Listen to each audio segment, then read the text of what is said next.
Welcome to my shop, guys. Excuse the mess. It is a work in progress, as usual, and there's projects all over the place. I want to talk about raising chickens. A lot of folks are getting into raising chickens because of the egg prices.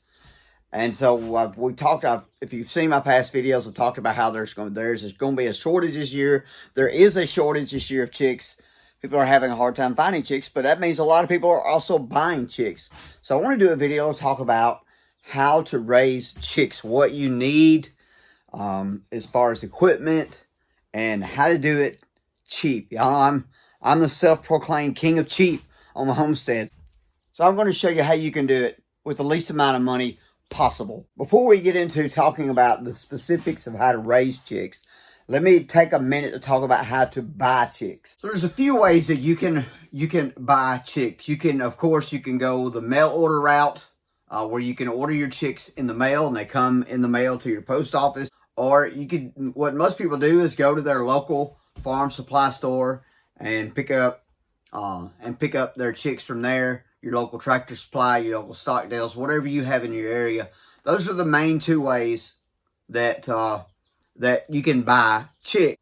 So let's talk about some terms that you're going to hear when you're trying to find and buy chicks. You're going to hear a few words, a few terms that may confuse you a little bit. A couple of those you're going to see the term straight run. A straight run is a mix of male and female chicks. Yeah, male and female chicks all together. It's the luck of the draw. You buy 10, maybe you get 5 males, 5 females. More likely you get 8 males and 2 females, but it's straight run. Straight run chicks are cheaper because you really don't know what you're going to get. And if you buy straight run, you need to be ready to cull your excess males. A pullet is simply a female chick, and a cockerel is a male chick. So if you buy straight run, you're going to get both pullets and cockerels. If you buy pullets, you're guaranteed to get female chicks. All right, they're not going to be straight run. You're not going to have to worry about culling your excess roosters. You're pretty much going to get females that are going to be ready to go. Now, this brings up another question. Do you need roosters to have eggs? And the answer is no. You do not have to have a rooster to have eggs. Hens will lay eggs with or without a rooster. Now, without a rooster, those eggs will never hatch. They will never be fertilized. So you can't have eggs without roosters, but you can't have baby chicks without roosters. So you're going to need, if you're going to want to incubate at some point in time, you might want to pick up a rooster or maybe 2. Roosters are great for defending the flock. The roosters will fight anything that comes in there after your chickens. They do a good job of making sure that the flock stays together. They'll call frequently. You'll hear them crowing to gather the hens around them. So they'll kind of keep everything kind of in that little unit there together. So roosters are important to have around. There's lots of great reasons to have roosters. So when you buy your chicks, you're going to get a little box like this. You're going to get a little box like this that's got all your baby chicks in there. And this is what you're going to come home with. And so the question is, what do I do now? They cannot live in this box. They're going to have to come out because chicks need a few things to survive. They need warmth, water, and food. So you take care of those 3 things, you'll be A-okay. So you're going to get your chicks. They're going to come in a box, something similar to this. And so let's talk about what you need moving forward. Now, you can go out. There's lots of options here. You can buy a commercial type brooder. So brooder is just simply the name that is given to whatever you use, whether it be a box, a building, a cage, whatever it may be, that you raise your chicks in until they're able to go out into the coop. It could be something as simple as this plastic tote. This plastic tote we've used for several years to brood chicks in. So you can get away with a plastic tote. You can use a livestock tank. If you've got an extra livestock tank, you can use that. You can use a kiddie pool. Get one that's a little bit taller. Kiddie pools are great to use as brooders. This year, we're using a brooder box that we bought from Tractor Supply. I'll show you a little bit of a clip of that.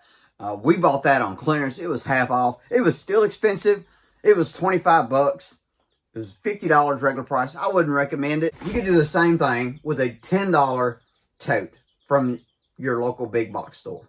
All right, so you got your box, you got your container that your chicks are going to be in. What next? You're going to have to provide heat. Even if you have them in your nice temperature controlled house and your house is a constant 72 degrees, chicks are still going to need heat. They're going to need around, starting with the first week of life, they're going to need about 95 degrees, and it goes down about 5 or so degrees each week. So there's lots of options you can choose from. You can go and buy one of those inexpensive clamp-on heat lamps. Get a heat lamp bulb, screw it in there, you know, clamp it onto your brooder box, and you're ready to go. But let me give you a word of caution. There have been more barns that have burned to the ground because of the use of heat lamps. My wife, growing up, they lost one of their buildings because of a heat lamp. The heat lamp got too hot, got too close to something, caught it on fire. So let me encourage you. Don't use a heat lamp. There are a lot of other solutions that you can use. We use a Brooder heater from Producer's Pride. We've used it now for 2 years. It was not cheap. I think it was about $40, $40 to $50. But the peace of mind that it gives to me is worth it. This is the way that I look at it. I can save money on what I use as my brooder box. I can use a $10 plastic tote from Walmart, and I'll spend a little extra money on a decent brooder heater. Now, if you decide to go the route of the heat lamp, let me give you something that will kind of help mitigate fires. Instead of using the standard heat lamp bulbs, find something that is made for reptiles. They make a reptile bulb that does not produce light, does not produce direct heat. It's more of a radiant heat. So if you must use a heat lamp, use a bulb like that instead of using the heat lamps, because they do cause a lot of fires. And for our peace of mind, we'd rather spend the money, even though I'm the king of cheap on the homestead, I'd rather spend the money and not have to worry about my shop being burned to the ground. So the next thing you're going to need is you're going to need something to use as a feeder and a drinker or water. Something for your chicks' feed and something for their water. Now, we're using these inexpensive little feeders and waterers. You can even buy these that take a standard mason jar, and you could just buy the metal base, put your mason jar, and you got your feeder, you got your drinker. But you're going to need a feeder and a drinker. These are really not expensive. My wife decided to get a little fancy with these last year when we bought these, and she decided to get the ones with the little baby chickens. You got to admit, it's kind of adorable, isn't it? Now let's talk about some other things you're going to need. You're going to need some type of bedding. We use pine shavings, but you want to use a bedding that is absorbent. They're going to poop all over everything, so get used to it. You're going to have bedding. You're going to have to change it on a regular basis. Just think of your bedding as the baby's diaper. You're going to have to change it regularly. Now, the only other thing that you're going to need, and it's an important one, is feed. Now, you want to make sure that when you're feeding your chicks, you want to use not chicken feed. You want to use something that is called chick starter. We're using Purina Start and Grow, and no, this is not an advertisement. This is what we bought with our own money. But this is what we use, Purina Start and Grow. Honestly, to be honest with you, you guys know me. I go with whatever's the cheapest, whatever they have in stock. This is what they happen to have in stock. This is what we're using. The texture of this is very fine, very small, very fine particles that are small enough that are small enough for the chicks to be able to eat and digest it properly. We always feed our chicks free choice. We just keep the feeder full, let them eat as much as they want. After all, they are growing fast, and you need to make sure that they have access to food at all times. Now, there's one other choice that you're going to have to make when it comes to your feed. Chick starter comes in 2 types. It comes in a medicated and an unmedicated. Now, that is your choice, what you decide to go with. Do your own research. We have used both. We have used the unmedicated, and we've used the medicated. This year, we're using the medicated. All right, so why would you choose to use a medicated chick starter? That is a good question, and there's a really simple answer. The medication that is in medicated chick starter is I'm probably going to say this wrong, and if I do, I'm sorry. You can correct me in the comments, but I believe it is called a coccidiostat or costistat. But it is a medication to prevent the spread of coccidiosis. And like I said, I'm probably butchering the pronunciation, but it is basically, it is a sickness, disease, whatever you want to call it, that really can affect baby chicks. It can kill your chickens. It causes a diarrhea. So use your best judgment. We're using medicated. That is our choice. You make your own choice of but do your own research. The old saying is true, an ounce of prevention is worth a pound of cure. So we're going to go the safe route, and we're using medicated this time. All right, so we've covered all of the bases here. We talked about the equipment. We talked about the bedding. We talked about the food. So there's one other question. How long do we keep our chicks in the brooder? The answer is when they get their feathers, when they begin to feather out. Now, you think, well, wait a minute, they're already covered in feathers. So this little, I can't remember what the term is, but this down that is on this chick, this is, when they are hatched out of the shell, this is what they have. They're just covered with this soft, fuzzy down. And so as the weeks progress, they will begin to grow feathers, actual feathers.